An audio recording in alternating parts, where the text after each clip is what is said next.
हाँ, क्या हो सकता है ब्रह्मांड की शक्तियों का रहस्य? तुम्हें कदाचित झांती होगा कि यह सारा ब्रह्मांड, ग्रह, नक्षत्र, आत्मा, परमात्मा सब कुछ एक एनर्जी यानी शक्ति के रूप में ही है और इन शक्तियों से सारा ब्रह्मांड संचालित है। यह वह शक्ति है जो समस्त संसार का पालन, पोषण और विनाश करती है, जो 1 से लेकर 9 अंकों तक अपने पावर को प्रदर्शित करती है, जो भिन्न भिन्न रंगों और तत्वों के रूप में हमारे अंदर विद्यमान होते हुए हमें शुभ और अशुभ परिणाम देती है। अगर तुमने इन शक्तियों को जान लिया और समझ लिया तो तुम जो चाहो पा सकते हो। तुम्हारे लिए ज्ञान और समृद्धि के द्वार खुल जाएंगे। तुम वह समझ सकोगे जो दूसरों की समझ से परे है। तुम जान पाओगे कि परम शक्ति ब्रह्मा, परम शक्ति विष्णु और परम शक्ति महेश किस तरह कार्य करते हैं। तुम यह भी जान पाओगे कि ब्रह्मांड की शक्तियां किस तरह कार्य करती हैं और हम आरोप किस तरह प्रभाव डालते हैं। अगर तुमने ब्रह्मांड की शक्तियों को नहीं समझा तो तुम कितने भी ज्ञानी बन जाओ, तुम्हारा ज्ञान अधूरा ही रहेगा। अगर तुम लक्ष्मी, भगवान विष्णु जैसी धन पाना चाहते हो, वेदों के झाता भगवान ब्रह्मा जी से ज्ञान पाना चाहते हो और मंगलकारी भगवान से मोक्ष पाना चाहते हो, तो तुम्हें ब्रह्मांड की इन शक्तियों को अवश्य जानना होगा। क्या है इन शक्तियों का रहस्य? आइए जानते हैं आज की इस प्रस्तुति में। तो मित्रों, सबसे पहले इन शक्तियों को समझने के लिए हमें ब्रह्मांड के सीक्रेट कोर 3, 6, 9 को भी समझना होगा। मित्रों, विज्ञान आज ये मानता है कि ब्रह्मांड के हर निर्माण में गणित का उपयोग बहुत ही खूबसूरत तरीके से किया गया है। दूसरे शब्दों में, गणित कोई मनुष्य ने नहीं बनाया है, क्योंकि गणित तो इस ब्रह्मांड में पहले से ही मौजूद था। मनुष्य ने तो बस गणित को केवल खोजा है। जी हाँ, गणित वो भाषा है जिसका इस्तेमाल इस सृष्टि के निर्माण में हर जगह किया गया है और गणित की सीक्रेट पैटर्न इस ब्रह्मांड की हर जगह मौजूद वो जादुई पैटर्न है जिसे the blue print of God भी कहा जाता है। ये है एक कोश। इस धरती पर मौजूद हर जीव, हर प्राणी के जन्म की शुरुआत इसी एक कोश से होती है।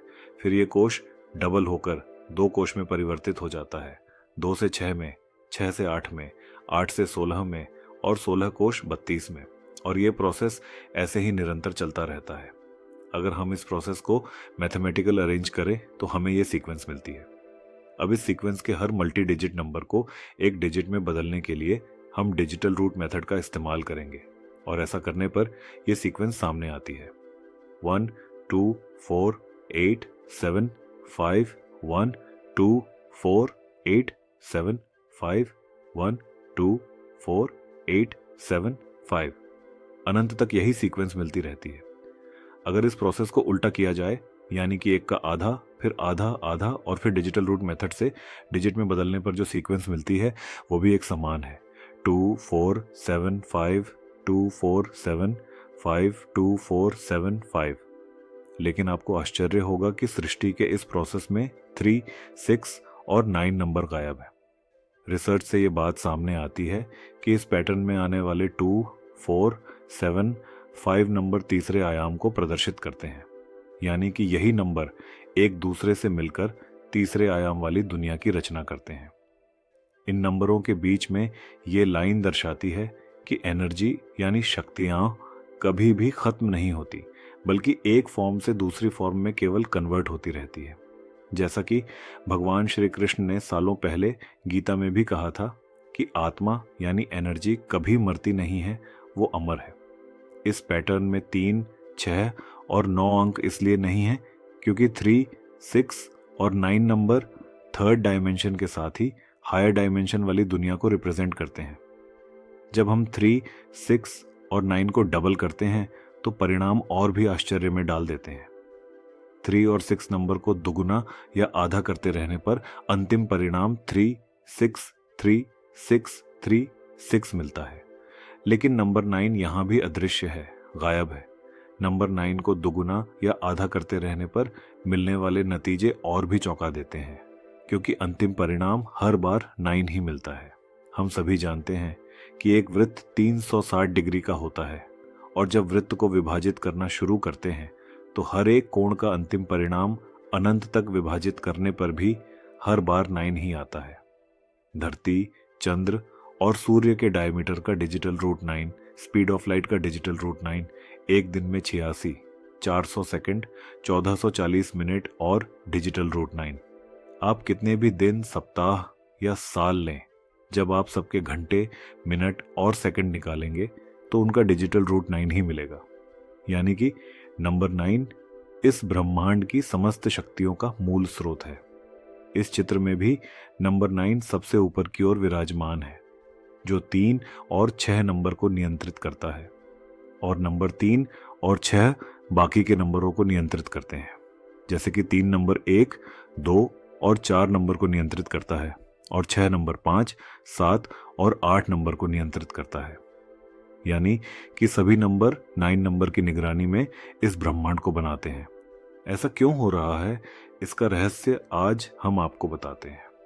अगर आपको ज्योतिष का ज्ञान है तो आपको पता ही होगा कि सभी ग्रह 1 से लेकर 9 अंकों को प्रदर्शित करते हैं। सूर्य नंबर 1 को दर्शाता है, चंद्र नंबर 2 को, गुरु नंबर 3 को, राहु नंबर 4 को, बुध नंबर 5 को, शुक्र नंबर 6 को, केतु नंबर 7 को, शनि नंबर 8 को और मंगल नंबर 9 को प्रदर्शित करता है। इन ग्रहों की शक्तियां इन अंकों में समाहित होती हैं। अब आपको पता ही होगा कि भगवान ब्रह्मा वेदों के ज्ञाता हैं। उन्हें ज्ञान के प्रमुख देवता माना जाता है और ज्ञान की देवी माता सरस्वती उनकी पत्नी है। अब गुरु ग्रह भी ज्ञान प्राप्ति का ग्रह है और गुरु ग्रह 3 अंक को प्रदर्शित करता है, जो भगवान ब्रह्मा का अंक है। अब नंबर 6 की बात करें तो नंबर 6 भगवान विष्णु की शक्ति को प्रदर्शित करता है। अब आप कहेंगे कि कैसे? तो नंबर 6 शुक्र ग्रह को प्रदर्शित करता है और शुक्र ग्रह धन, संपत्ति, वैभव, ऐश्वर्य और माता लक्ष्मी से जुड़ा है। माता लक्ष्मी भगवान विष्णु की पत्नी है और संसार का पालन पोषण करने के लिए धन, संपत्ति यानी लक्ष्मी की आवश्यकता होती है, चाहे फिर वह किसी भी रूप में हो, जैसे कि रुपया, पैसा, अन्न, जल, रस, विद्युत आदि। अब आगे नंबर 9 की बात करें तो नंबर 9 स्वयं भगवान शिव का प्रतीक है। लेकिन कैसे? तो नंबर 9 मंगल ग्रह की शक्ति को प्रदर्शित करता है और शिव का अर्थ ही मंगलकारी, कल्याणकारी होता है। माता मंगला गौरी भगवान शिव की पत्नी है, जिन्हें अन्य कई नामों से भी जाना जाता है। अब इस ब्रह्मांड को 2 तरह की शक्तियां चलाए मान रखती हैं। एक है मेल एनर्जी और दूसरी है फीमेल एनर्जी। यंत्रों के निर्माण में मेल एनर्जी को ऊपर की ओर पॉइंट करते ट्रायंगल से दर्शाया जाता है और फीमेल एनर्जी को नीचे की ओर पॉइंट करते ट्रायंगल से दर्शाया जाता है।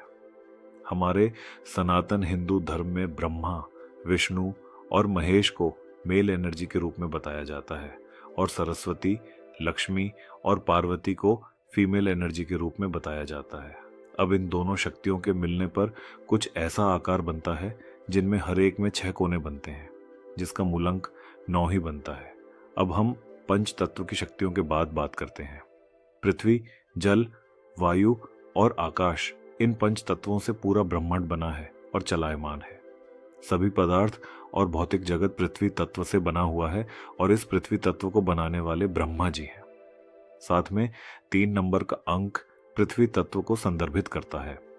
पृथ्वी तत्व को बनाने वाला सूक्ष्म अणु भी 3 तत्वों से बना हुआ है, इलेक्ट्रॉन, न्यूट्रॉन और प्रोटॉन। गुरुत्व यानी भारीपन, गुरुत्वाकर्षण उसका गुण है। अब बात करते हैं जल तत्व की। जल तत्व भगवान विष्णु की शक्ति को प्रदर्शित करता है। जल का मतलब होता है प्रवाही, जो प्रवाहित है, जैसे कि जल, विद्युत, चुंबकत्व, ऐसे सभी तत्व जो जल की तरह प्रवाहित होकर सृष्टि का संरक्षण करते हैं, बनाए रखते हैं। भगवान विष्णु का निवास जल तत्व में ही बताया गया है और इसीलिए इनका एक नाम नारायण भी है। नारायण यानी जल में निवास करने वाले। अब बात करते हैं अग्नि तत्व की। अग्नि भगवान शिव से जुड़ा है। भगवान शिव ज्योति रूप है, इसीलिए उनकी पूजा ज्योतिर्लिंग के रूप में होती है और ज्योति तत्व को प्रदर्शित करती है। तत्व मंगलकारी भी है और विनाशकारी भी है। जैसे कि सूर्य के बिना समग्र जीव सृष्टि जीवित है। अगर यही सूर्य अपनी उष्णता को दे दे तो समग्र जीव सृष्टि का विनाश हो जाएगा। इसी तरह आकाश और तेज तत्व की शक्ति नंबर 1 अंक से संबंधित है। जल और वायु तत्व की शक्ति नंबर 2 के साथ, वायु और आकाश तत्व की शक्ति नंबर 6 के साथ, पृथ्वी और वायु तत्व की शक्ति नंबर 5 के साथ, और वायु की शक्ति नंबर 7 के साथ, पृथ्वी और जल तत्व की शक्ति नंबर 8 के साथ उपस्थित रहती है। इसी तरह सभी पंच तत्व, ग्रह, नक्षत्र, देवी देवताओं की शक्तियां समस्त ब्रह्मांड को उत्पन्न करती हैं, संचालित रखती हैं और उसका विनाश भी करती हैं। और इन सभी शक्तियों का प्रभाव हमारे जीवन पर भी है। अगर आप इन शक्तियों के बारे में अधिक जानकारी प्राप्त करना चाहते हैं तो कमेंट में पार्ट 2 अवश्य लिखें। ऐसी ही महत्वपूर्ण जानकारी के लिए आप हमारी चैनल को सब्सक्राइब करें। धन्यवाद।